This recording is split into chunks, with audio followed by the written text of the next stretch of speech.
Naway ang kapayapaan ay... Ngayon, maghahanda tayo ng masarap na manok na may saffron at mga pampalusog na walnut. Mga sangkap. Dapat nating maingat na hatiin ang manok sa dalawang pantay na bahagi lamang upang masigurong parehas ang pagkakabahagi. Lyman. Gumagamit kami ng isang bahagi ng katas ng prutas at isang bahagi ng hiwa ng sariwang prutas. Kalahating tasa ng mani. Ito ay isang timpla ng katas ng sariwang limon, saffron, at mabangong tubig ng rosas. Gusto kong laging itago ang katas na ito sa loob ng refrigerator para laging malamig. Lalo na para sa malawakang pandarambong na nagaganap sa Iran. Ibuhos ang saffron sa sibuyas, lemon, hiwa ng lemon, at mga walnut.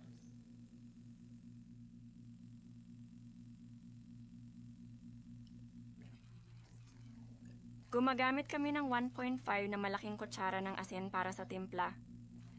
Ang asin ay gumagana ng maayos para sa bawat kilo ng maliit na asin. Gumamit ako dito ng buong kutsarita ng pampalasa ng abhar para mas sumarap ang lasa ng ating niluluto. Ang pagkain dito ay napakasarap at ang mga lasa ay perpektong balanse. 2 kutsarang giniling na paprika mula sa sariwang paminta.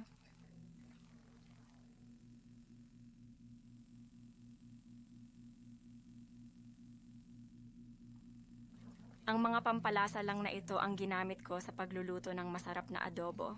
Paghaluin ng mabuti.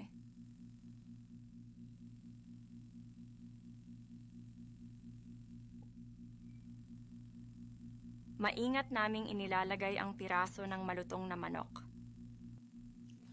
Dapat sumipsip ng husto ang lasa ng manok. Igalaw natin ito sa ganitong paraan para mas maging maayos ang resulta. At dahan-dahan naming pinapadikit ang mga masasarap na pampalasa sa bawat piraso ng manok.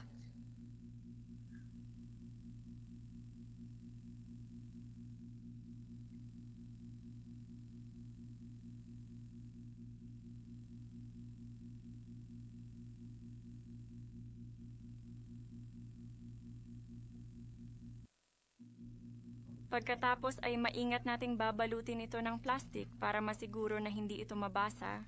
Ilagay natin ito sa loob ng refrigerator ng 2 oras para mapanatili ang pagiging sariwa nito. Ars ito rin ay mahalaga para makuha ang tunay na lasa ng pagkain. Mahalaga ang prosesong ito ng pagbibigay ng lasa para makuha ang tamang timpla. Ilabas ito mula sa refrigerator.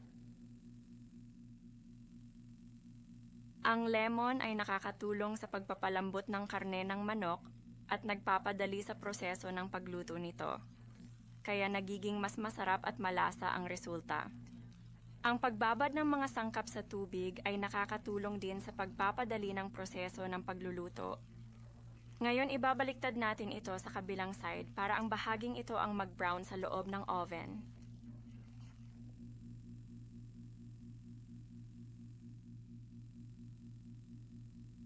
Dapat ilagay sa oven ng 40 minuto na nakabalot sa foil at parchment paper para hindi matuyo at manatiling makatas. Nginunguya namin ang wax paper at pagkatapos ay ginagamit ang foil upang balutin ng maayos ang lemon, sa gayon ay hindi ito mag-react sa chemical na material ng foil.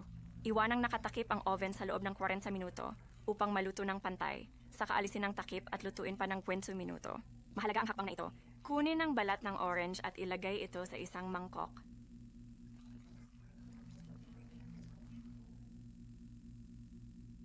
Pinuputol namin ang maliliit at pantay-pantay na hiwa ng sariwang orange.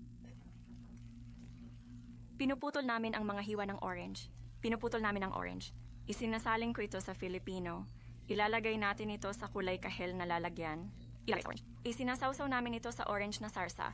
Isinasalin sa orange. Isinasaling ko ito sa Filipino. Ilalagay natin ito sa kulay kahel na lalagyan. Isinasalin namin ito sa kulay kahel upang mas madaling makita at maintindihan. Isinasalin ang Nadako Alberto Cal sa Filipino bilang ilalagay natin ito sa orange. Isasalin natin ito sa Filipino. Ilalagay sa orange.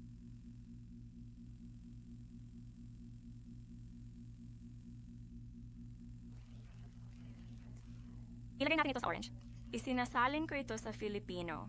Ilalagay natin ito sa kulay na orange na lalagyan. Isinasalin namin ito sa kulay na orange